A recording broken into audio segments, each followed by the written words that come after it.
আবারও যৌথভাবে ইছবপুর গ্রাম পঞ্চায়েত দখল করল কংগ্রেস এবং সিপিএম। 11 আসন বিশিষ্ট ইছবপুর গ্রাম পঞ্চায়েতে 2024 সালের ভোটে কোনো রাজনৈতিক দল একক সংখ্যাগরিষ্ঠ না পাওয়ায় কেউ পঞ্চায়েত দখল করতে পারেনি। কেননা 11 আসনের মধ্যে বিজেপি 5টি আসনে, সিপিএম 5টি আসনে এবং কংগ্রেস 1টি আসনে জয়লাভ করে। পরবর্তী সময় কংগ্রেস এবং সিপিএম দুই দল মিলে পঞ্চায়েত গঠন করে এবং সিপিএম দলের পঞ্চায়েত সদস্য মনোজ পাল প্রধান এবং কংগ্রেস দলের পঞ্চায়েত সদস্য আব্দুল কালামকে উপপ্রধান হিসাবে নির্বাচিত করা হয়।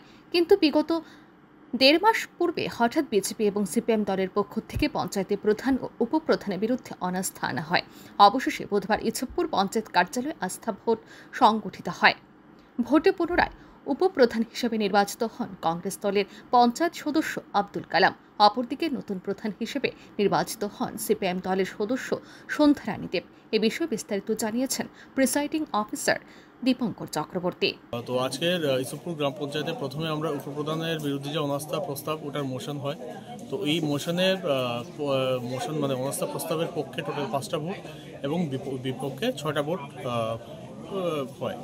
তো তার দরুন যে উপপ্রধান উনি যে আছেন, উপপ্রধানের মোশনটা রিজেক্ট হয়। তো উনি যে উপপ্রধান আছেন উনি উপপ্রধানই থাকছেন।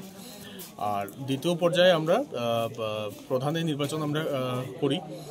এখানে টোটাল মেজরিটি মেম্বার প্রেজেন্ট, 11 জনের মধ্যে 6 জন প্রেজেন্ট ছিলেন, মানে মেজরিটি আমাদের কোরাম হয়েছিল। এবং শ্রীমতী সন্ধ্যা দেব বিনা কন্টেস্টে প্রধান নির্বাচিত হয়েছেন। কোন দলের মেম্বার? মানে সিপিএম এর মেম্বার যিনি প্রধান হয়েছেন। আর যিনি উপপ্রধান হয়েছেন উনি কোন দলের?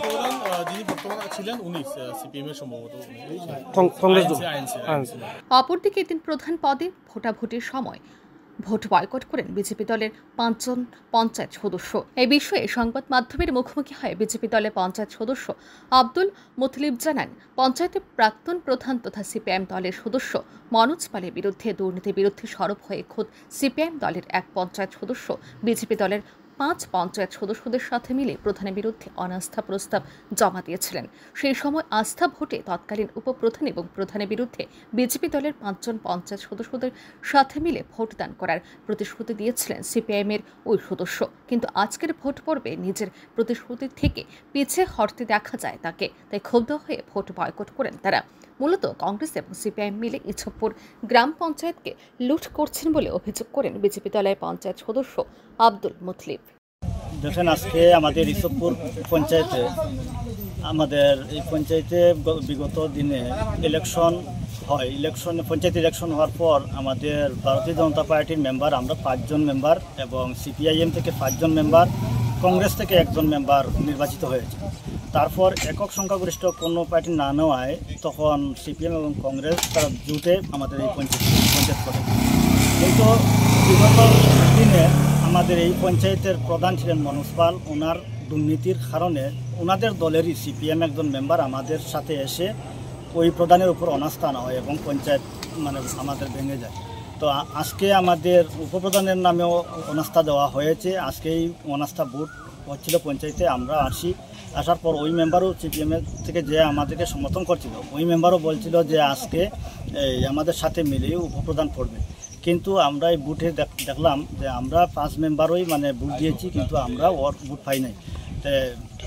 ওকে বোঝানো হয়েছে যে দলের মধ্যে হয়তো সিপিএম দলের প্রধান মনোজ পাল দুর্নীতি করছে, দুর্নীতির সাথে জড়িত, কিন্তু অন্যরা তো নয়। তাহলে ওনাদের ওই আরেকজন মেম্বার সন্ধ্যা দেব আমরা যদ্দূর সম্ভবত ওনাকেই প্রদান করা হচ্ছে। তাই আমরা এর মধ্যে যেমন আমাদের দলের কোনো ইয়ে ছিল না, আমরা কারোর সাথে জুট কর্ম করিয়া আমরা দলের সিদ্ধান্ত আমরা মান্যতা দিয়ে আমরা কারোর সাথে জুটে যাচ্ছি না। তাই আমরা এই উপপ্রধান যেহেতু হইয়া গেছে, বহাল রয়ে গেছে, তাই আমরা প্রধানের ভোট লক আউট করলাম এবং আমরা বাইরে যেতেছি এখন। অপরদিকে সিপিএম এবং কংগ্রেসের পঞ্চায়েত সদস্যদের বক্তব্য, পঞ্চায়েতকে স্বচ্ছ রাখতে মনোজ পালের পরিবর্তে সন্ধ্যা রানী দেবকে প্রধান হিসেবে নির্বাচিত করেছেন তারা। Bureau report, RE news.